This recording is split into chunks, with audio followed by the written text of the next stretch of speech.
What's going on, guys? I am back with another deck profile. This time we're going to be looking at Superheavy Samurai Fire King Snake Eyes. This is going to be the budget version for those of you that don't want to pay a mortgage payment for a deck. This is going to be right around that $200 area, maybe a little less if you cut the Diabell Star, maybe a little more if you add the Diabell Star, depending on what you want to do there. But the Diabell Star is 100% optional. I do want to say that right off the bat. The two Poplar kind of aren't. One Poplar isn't necessarily that bad. The issue is if you draw the Poplar alongside Ash, it makes Ash completely useless. So the Poplar combo is not that bad, but it does lose to Nib way harder than the Ash combo does. So yeah, keep that in mind. But with that said, let's get right into the deck profile. So first off, we have our 6 1-card starters from the Super Heavy Samurai side. We have our Super Heavy Samurai Motorbike. This is literally just in the deck to add you the Wakaushi, but sometimes it can be useful. You see we're running Barone in the deck, so this is kind of how we do that because it's a level 2 tuner. So sometimes that can come in handy, but for the most part, you're just going to be using it to search the Wakaushi. Also, sometimes if you get interrupted on the Wakaushi, if you have the motorbike, you can just normal summon the motorbike and then make it a level 4, and then you get into your Infernal Flame Banshee to search your Poplar. So yeah, this card is really good. It's not as good as this card, however, which is Super Heavy Samurai Prodigy Wakaushi. This card gets you a free rank 4, which is how we get into our Infernal Flame Banshee to search our Snake Eye Ash and Snake Eyes Poplar. So this card is extremely important in the deck. It's also a pendulum scale, and that can come up because typically your Big Benkei, which is your other pendulum scale in the deck, does stay in the pendulum zone. So sometimes if you have the second Wakaushi, you can actually make other plays with the second Wakaushi because you can use it to pendulum summon other cards. So yeah, keep that in mind. And also that makes it not useless if you have spells and traps in the grave after say turn 2, because you can just either scale it or normal summon it, and then you have a level 4 tuner, or you have scales that you can use to pendulum summon. So yeah, then we have our Snake Eyes Ash. This is going to be the best starter in the Snake Eyes side of the deck. The Wakaushi does search the Ash, but normal summoning Ash is probably just the best way to start in this deck. So yeah, that's bread and butter right there. And then we have our 2 Poplar. This is searchable off of the Ash or off of the Infernal Flame Banshee. So it's also summonable off of the Sinful Spoils, but you probably will never do that. So yeah. Then you have your Diabell Star. This searches your original Sinful Spoils. It's extremely optional. It's not even that good in the deck. The only reason I have it in this particular deck is because I build my deck profiles the same way that I have them in real life, and I own 1 Diabell Star, so I added it for the consistency. But I mean, you can see we have 11 1-card starters up here, and then another 5 if you don't count the Diabell Star, 1.5 card starters here. So yeah, the Diabell Star is extremely optional, but it is good to boost consistency a little bit. If you wanted to take it out, I would switch it out for another hand trap, maybe the 3rd Ghost Bell. Then you have your 1-for-1. This is very similar to the Diabell Star, but it is a little better because it gets you straight into the Ash and it special summons it. So you still have opportunities to make other plays by normal summoning other monsters. So yeah, it's really good in the deck. It's probably one of the best starters. If you didn't have to discard a card, then it would be the best starter, but unfortunately it does have that cost. If not, it would be busted. Then you have original Sinful Spoils. This is searchable off of a bunch of your Snake Eyes stuff or your Diabell Star. Yeah, nothing much else to say there. It gets you into Ponix, which is our next card. This card is actually now a 1.5 card starter in the deck because of Promethean Princess. It actually allows you to get into the Promethean Princess to allow you to summon 1 back and then go into the Ambler Whale. Or, you can use extenders to extend further past that. So yeah, Ponix, really good. Good at 2. I wouldn't keep it at 1 because it actually disrupts your combo if you draw it. if it's at 1. So yeah, keep it at 2. Probably will never change as long as we use the Fire King stuff. Then you have your Snake Eye Oak. This is kind of like a brick in the Snake Eye stuff, but it's also a 1.5 card combo, because if you're able to get any card on the field, you can normal summon this to then send this and that card to the grave to then special summon Ash, and then you can get all your plays started like that. Very good card, semi-starter. It also helps you play around Nibiru in different ways. It also helps you play around Droll. So highly recommended. It is kind of optional. You can kind of get by without it, but it does just make the ceiling of the deck way higher. So yeah, I recommend including it, and it's very cheap. So then you have your Super Heavy Samurai Monk Big Benkei. So this is gonna be your brick for the Super Heavy Samurai stuff. This is the harder brick in the deck. This is also a brick, but if you see it alongside your Super Heavy Samurai stuff, it's just a neg 1. It doesn't like disrupt your combos in any way. But if you see the Big Benkei alongside your Wakaushi, then you have to normal summon the Wakaushi, which is really bad. So yeah, those are your 2 Super Heavy Samurai bricks. Then you have your Snake Eyes brick, which is the Flamberge. It's really good in the deck. It helps you play around Nib. It helps you play around other hand traps. It helps you extend way past what you could with just the Snake Eyes stuff without the Flamberge. So yeah, highly recommended in the deck. It's probably not even optional. Then you have your Fire King brick, which is Barong. Very good card in the deck. It helps you play around Nib. It helps you play around other hand traps. Very good card. I would never cut it as long as I'm playing the Fire King stuff. Then you have your Fire King of Avatar Arvada. This is going to be your monster negate in the Fire King stuff. It is very good. It helps you get into some nib-proof combos. You can see, I mean, the whole deck is built around playing around hand traps. So yeah, Arvada is very good. Garunix is very good. At 1, sometimes it can get banished from like a runic spell, and that's just disgusting. It never feels good. But what you could do is you could drop 1 Kirin and put in 1 Garunix. But I like this ratio. Unless I'm going against a runic, I'm never really worried about that. Typically, if they use a resource on it in the grave, then it doesn't bother me as much, because I'm using up one of their resources by having the card in the grave, so I don't mind it that much. Then you have your 3 Kirin. This helps you play around targeted negation like Effect Failure and Infinite Impermanence. Nothing more to be said about that, but except for it's part of the Fire King combo, so you can actually focus on getting Arvada into the grave if you draw it alongside your full combo. Yeah, pretty good. Then you have your Sanctuary, kind of like a brick, but it's kind of like a pseudo starter as well, because if you draw it with a fire, you can actually make some plays there, because it places your Fire King Island, which is the actual pseudo starter here, because it destroys to add a fire. So that can actually get your Fire King stuff started, because some of them proc off of being destroyed or other cards being destroyed. Or it can add you your Garunix, so you can summon your Garunix and then start making plays from there. Circle is really good in this deck, because basically the whole deck is built to be based around fire. And even though like half the deck is not fire, all of the imperm targets and all of the cards that are actually going to matter in the long term are fire. So the circle is going to be a really good card to help you grind or to keep your resources in rotation. This is Spice. So this is going to be your Gravedigger's Trap Hole. This is for Rafflesia in the extra deck. I did this because if you see Wakaushi alongside Ash, you could either do some roundabout stuff to get into Borreload Savage Dragon, but you would not be nib proof on the Borreload Savage Dragon. So I don't like that.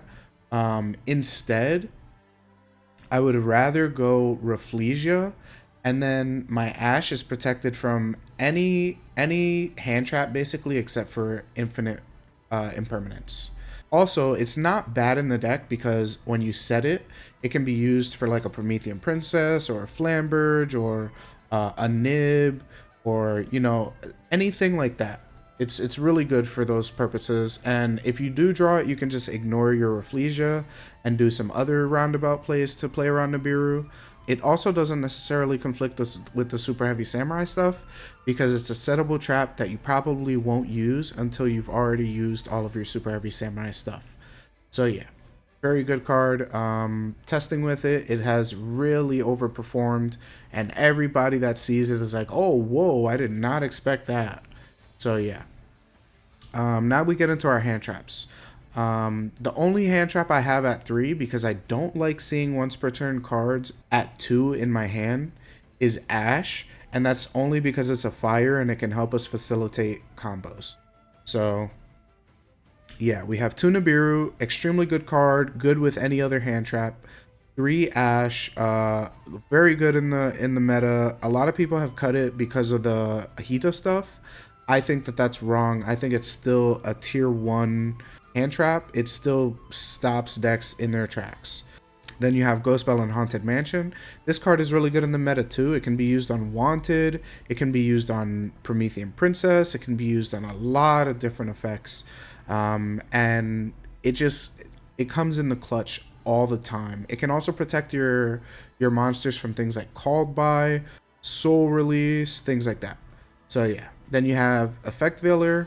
Then you have Droll and Lockbird. It doesn't ever stop the fire deck in its tracks, which you should be building your whole deck around fire basically.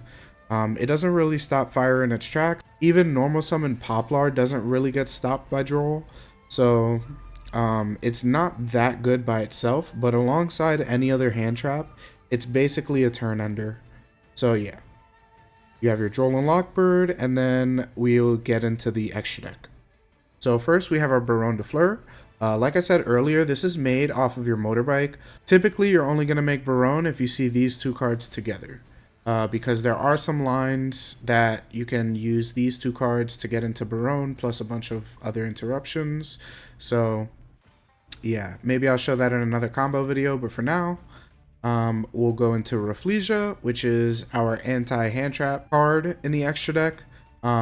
Basically, any of these 6 cards will get you into Rafflesia, and as long as you have your Gravediggers in your deck, you're able to stop things like Effect Veiler, Ash, Nib, Ghost Bell, Droll, things like that. Even though, to be fair, they would have probably drolled you on the Wakaushi search. So yeah, then you have Infernal Flame Banshee. This card is used to add Ash or Poplar off of your Super Heavy Samurai combo. There are some other roundabout ways to do it with your Fire King stuff, since you do run a couple of level 4s, but by and large you will be using the Super Heavy Samurai stuff to get into this, and it is a very good card because it can add Ash, and then you can just normal summon Ash, and you have this body just sitting there, and it's a fire, so you can use it for so many things in this deck, and it's really, really good. Then you have your Garunix Eternity. I still think that this card, as the cherry on top of your whole board, is extremely intimidating, and your opponent has to take care of it. Like, if you have Sanctuary on your board, a lot of times my opponent has back row interruption, and they'll go for the Sanctuary instead of, like, for example, the IP, because they're so afraid of the Garunix Eternity.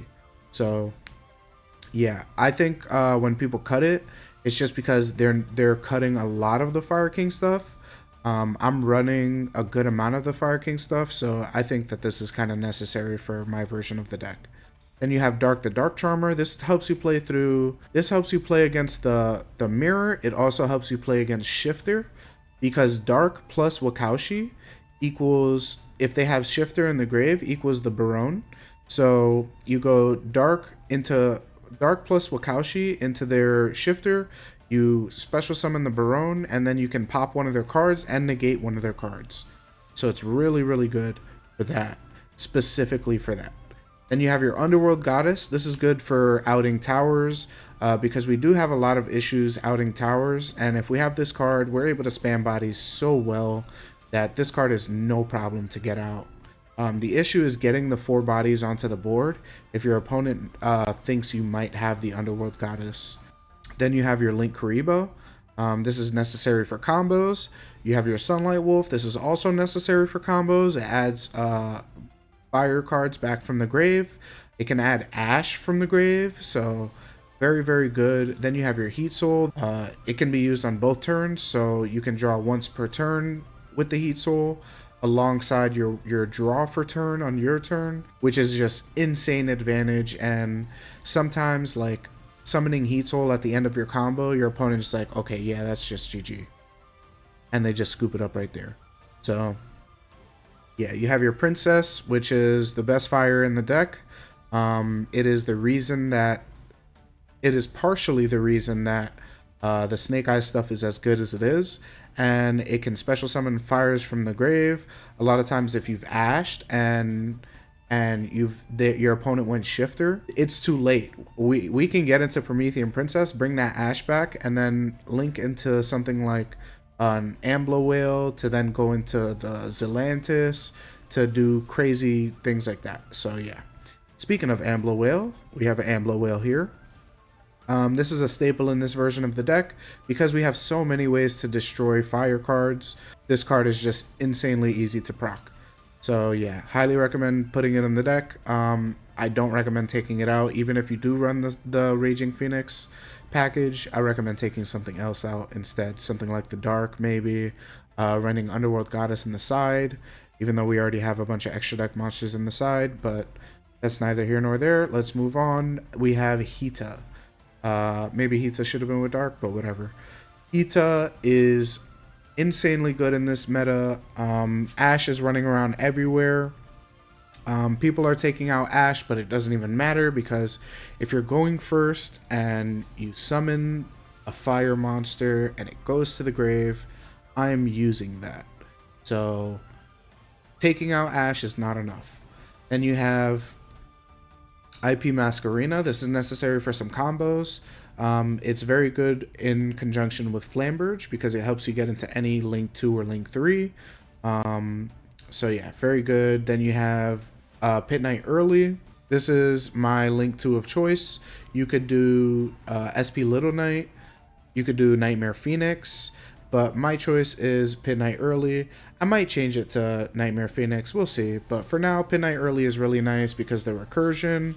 And sometimes the arrows catch people off guard. But a good player will know how to play around it. So yeah. Appaloosa. This is pretty necessary for the deck. It's part of combos. It's an IP target. It can help you play around Nibiru. It can help you play around other hand traps. Yeah, very necessary for the deck. Now we'll get into the side deck. First, we have Abyss Dweller. This is good going second against any Snake Eyes variant.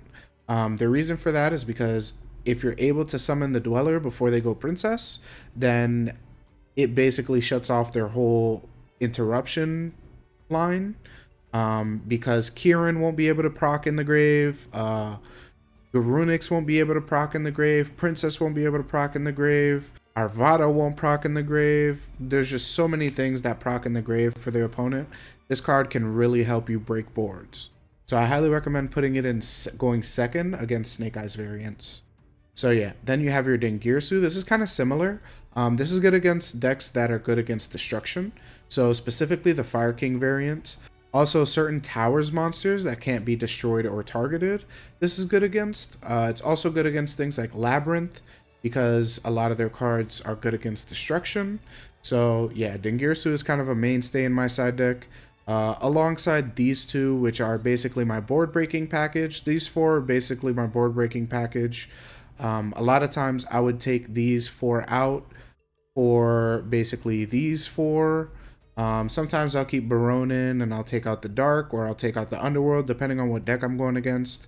But for the most part, when I'm going second, I'll side in these four cards. Then we have our time cards, which is going to be Scattershot and Kieran. Kieran can also be useful in some matchups like Branded. It can be used to basically search Ash to your hand. So very good card, but it's not needed for any mainline combos. So that's the reason we keep it in the side deck. Then we have our 3 Lancia. This can be used alongside your Ghost Bell going first to protect yourself from graveyard interruption. Things like Called by the Grave, DD Crow, Soul Release, things like that. So yeah.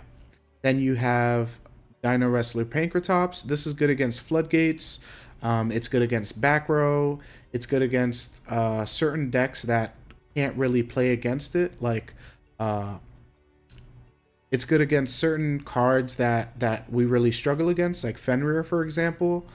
Fenrir is a card that we can struggle against, but if you draw the Pankratops, you just go special summon Pankratops.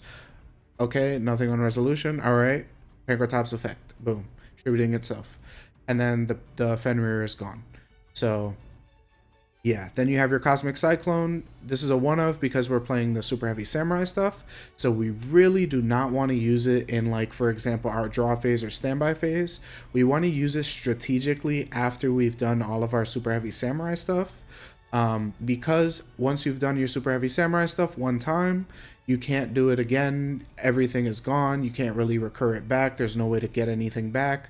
Unless you play multiple copies of certain things, there's no way to keep playing with the Super Heavy Samurai stuff. So either way, you're kind of done with the Super Heavy Samurai stuff. So at that point, you can use spells, and Cosmic can be used at that point to still disrupt your opponent in a very good way. Things like hitting the Fire King Island, hitting floodgates that you struggle with. So for example, if your opponent has summon limit and you summon your Wakaushi and your Soul Guy booster, and your opponent flips summon limit, you go, okay, sure, chain Cyclone. Because you've already summoned all your Super Heavy Samurai stuff, so there's no need to keep your grave empty of spells and traps anymore. So yeah, very good card. I would run it at 2 or 3 if I had the space. Pankratops is just better because it's a monster, and you can use it first without worrying about disrupting your Super Heavy Samurai stuff.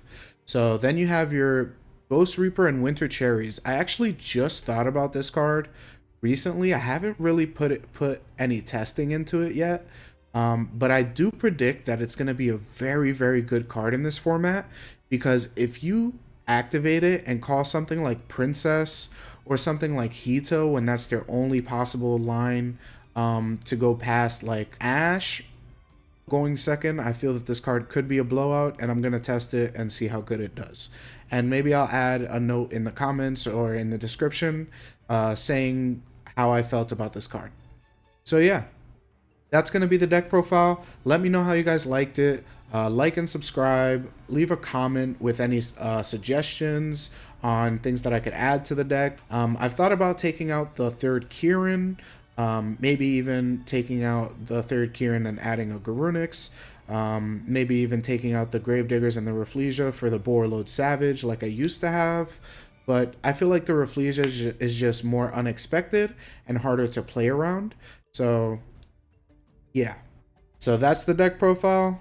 I'm out. Peace.